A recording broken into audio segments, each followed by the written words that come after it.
This video will guide you through the steps necessary to install your new Viking extended saddlebags on Harley touring models. Follow these steps to properly secure your bags, and you'll be ready to ride.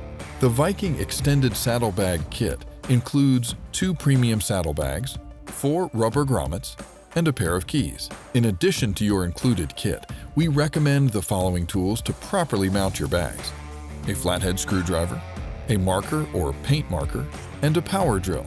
To mount these bags on Harley touring models, you must have the OEM Harley brackets installed on the bike.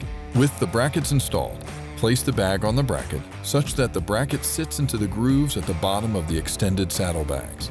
Once in place, hold the bag against the mounting points used to mount the OEM Harley hard bags. Mark the position of the 2 mounting points on the back of the bags. Move the bags onto a stable working table and drill the 2 marked points.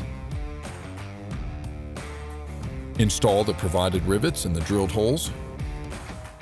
Now place the saddlebag back onto the bracket and hold the bag in position. With the saddlebag in place, reinstall the OEM Harley pins from your Harley hard bag. Your bags are now installed, and you're ready to ride.